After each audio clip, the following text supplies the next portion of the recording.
Good morning and welcome to WWDC. We have a big day of announcements about our latest technologies and platforms.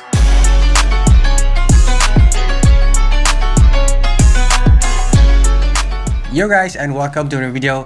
Aku dah install iOS 16 dalam aku punya iPhone ni. Korang nampak notification dekat bawah. Lepas tu ada a few font yang a bit different kan daripada yang biasa korang kenal dalam sebuah iOS 15 ataupun iPhone 13 Pro Max. Aku akan dah beritahu dekat korang since aku dah guna dah iOS 16 ni, apa yang baru dekat dalam ni untuk korang sendiri tahu bila install iOS 16. Okay, kita akan mulakan dengan dia punya lock screen. Yes, semacam yang korang nampak dekat sini, dia actually ada ubah sikit korang punya lock screen. Contohnya dekat sini, dekat atas ni korang akan nampak ada font yang menunjukkan waktu tu ataupun jam. Korang actually boleh pilih font korang sendiri untuk letak dekat sini. And kalau kau perasan juga dia ada warna purple, betul tak? So korang boleh tukar warna purple tu ataupun mana-mana warna yang korang suka untuk matchkan dengan korang punya wallpaper dekat sini. Not just that, dekat sini juga Apple dah letak widget dekat lock screen. So lepas ni tak adalah swipe ke kiri ni untuk tengok semua widget korang, sebab sekarang kita dah boleh access, boleh quick look dekat notification je dekat sini. Macam korang nampak aku dah letak contohnya macam activities, lepas tu calendar, and then aku punya Apple Watch kalau korang pakai lah kan. All these widgets korang boleh edit and boleh nampak choices sendiri. Lepas tu macam yang aku cakapkan tadi, notification yang korang terima tu akan ada ataupun start dekat bawah, build up sampai dekat atas. Actually dia ada group lah. Still ada grouping tu macam biasa. Tapi dekat sini dia akan start dekat bawah. Make sense lah sebab orang akan tekan apa yang ada dekat bawah kan. Senang untuk access. Dulu ada dekat atas sebab semua benda tu dah ada widget and akan nampak semak.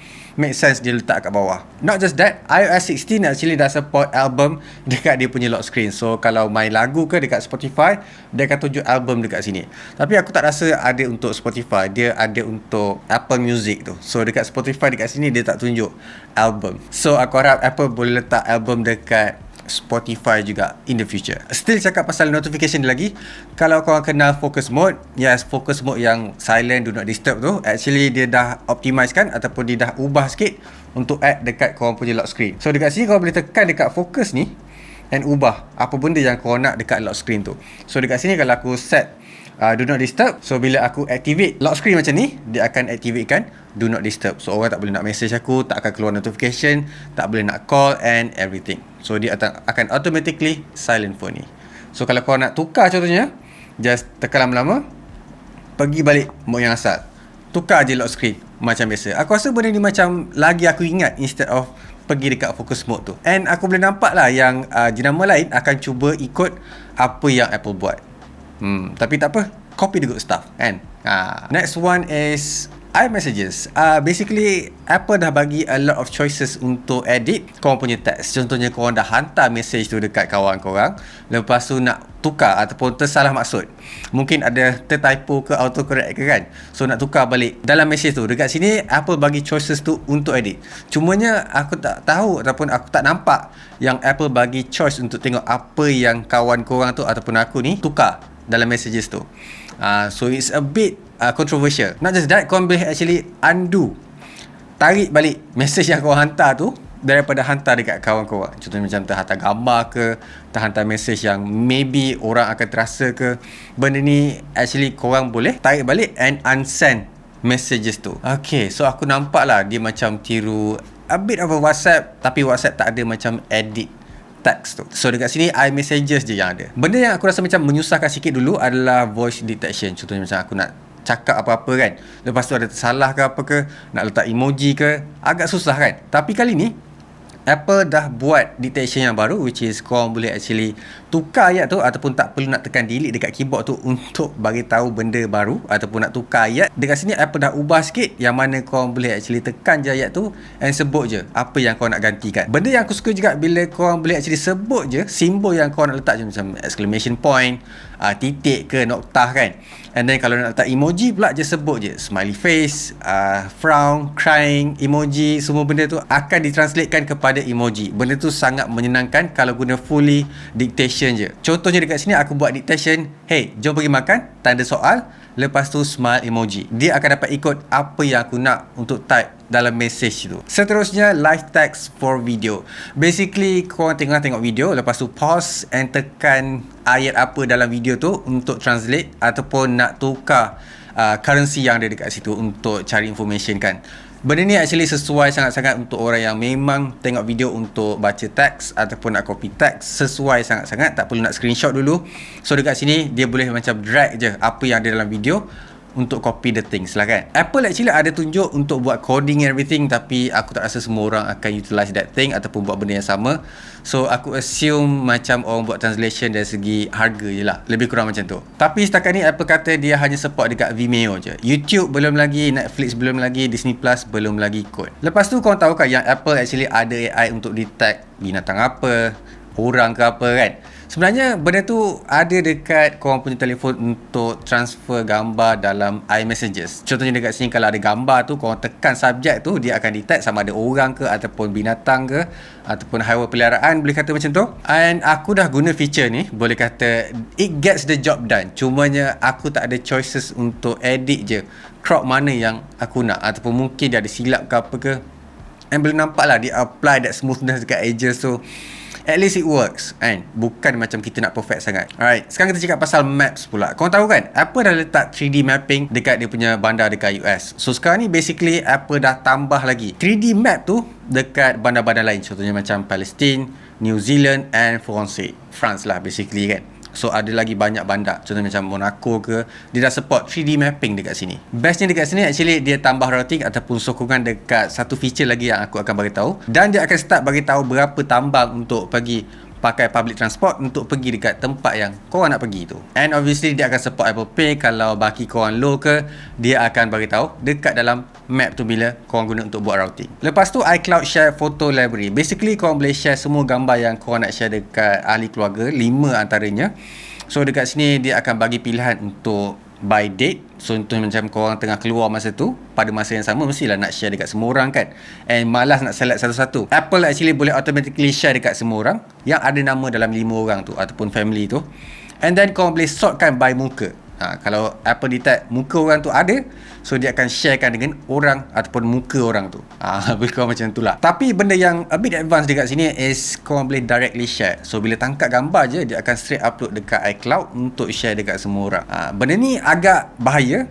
Aku prefer korang off kan lah. Aku harap Apple jual iPhone diorang nanti tak directly bagi tahu akan share dekat semua orang.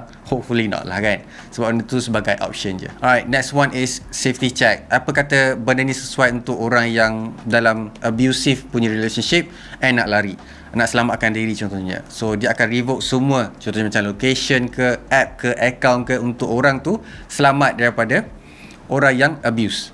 So dekat sini ada a few things yang Apple akan buat. Contohnya macam restrict dia punya messages, lepas tu restrict dia punya FaceTime, so tak dapat call daripada orang yang kata abusive tu. Cumanya tak pasti sama ada Malaysia ni support ataupun tak. Next one is home.